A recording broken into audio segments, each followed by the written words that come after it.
பழங்களில் நம் உடலுக்கு தேவையான பல சத்துகள் இருப்பதால் நாம் அவற்றை விரும்பி உண்கிறோம். நாம் உண்ணக்கூடிய பெரும்பாலான பழ வகைகள் சீசன் சமயங்களில் மட்டுமே கிடைக்கின்றன. அதனால் நாம் வெளிநாடுகளில் இருந்து இறக்குமதி செய்யப்படும் பழங்களையும் உண்கின்றோம். அப்படி நமது விருப்ப பட்டியலில் சேர்ந்ததுதான் டிராகன் ஃப்ரூட். இந்த டிராகன் ஃப்ரூட் முதலில் வெளிநாடுகளில் இருந்து இறக்குமதி செய்யப்பட்ட நிலையில் 90களின் காலகட்டத்தில் நம் நாட்டிலும் பயிரிடப்பட்டது.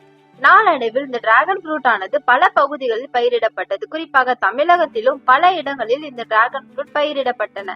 டிராகன் ஃப்ரூட்டின் தேவையை விட உற்பத்தி குறைவாக இருப்பதால் இந்த பழத்திற்கு நல்ல விலை கிடைக்கிறது.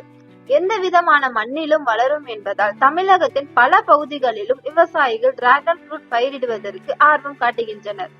திண்டுக்கல் மாவட்டத்தில் ஆத்தூரில் உள்ள வேளாங்கண்ணிபுரத்தில் டிராகன் ஃப்ரூட் விவசாயம் செய்யப்படுகின்றது. உள்ளூரிலே டிராகன் ஃப்ரூட் விளைவதால் மக்களும் விரும்பி வாங்கி செல்கின்றனர்.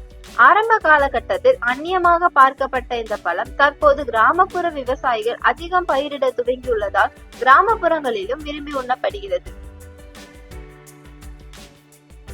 என் பேர் சிவசமயானியா. இந்த மாதிரி செட்டியவட்டி கிராமத்தில் வேளாங்கண்ணிபுரத்தில் நாங்கள் இருக்கோம். எங்கள் தோட்டத்தில் இந்த மாதிரி திராட்சை போட்டிருந்தோம். அதுக்கு மாற்று பயிராக இந்த மாதிரி டிராகன் ஃப்ரூட்டு புதுசாக போட்டிருக்கோம்.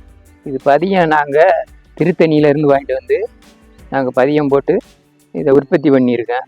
இது இப்போ ஆரம்பித்து பதியம் வச்சு 1.5 வருஷம் ஆகுது பலனுக்கு வர. அந்த இதை நாங்கள் இப்போ மகசூல் எடுத்துக்கிட்டு இருக்கோம். இப்போ மகசூல் பழம் வந்துக்கிட்டு இருக்கு, நல்ல விலை ஓரளவுக்கு போய்கிட்டு இருக்கு. இது வெளியிலேருந்தும் பழம் வந்துக்கிட்டு இருக்கு. ஆனால் நாங்கள் காட்டிலே நல்ல முதிர்ந்த பழமாக கட் பண்ணி கொடுக்கறதுனால இதைத்தான் விரும்புகிறாங்க. இதுக்கு முன்னாடி திராட்சை பயிரிட்டு இருந்தோம். அந்த திராட்சை கொஞ்சம் தண்ணி பற்றாக்குறை வரவுமே இது சொட்டு நீர்லேயே வாரத்தில் 2 நாள் சொட்டு நீர்லேயே வளர்க்குற மாதிரி ஐடியா வந்தது. அதனால் இந்த பயிரை உற்பத்தி பண்ணியிருக்கிறோம். இது நடவு செஞ்சு இப்போ 1.5 வருஷம் கழிச்சு தான் பலன் போயிடும். இது மார்ச்சில் ஆரம்பிச்சுன்னா, மார்ச் ஏப்ரலில் ஆரம்பிச்சுன்னா நவம்பர் வரைக்கும் இந்த பழம் வந்துக்கிட்டு இருக்கும். ஒரு வாரம் கேப்பு விட்டு விட்டு வந்துக்கிட்டு இருக்கும். பூ அதே மாதிரி தான், பூ விடுறதும் ஒரு வாரம் விட்டு விட்டு தான் பூ எடுக்கும்.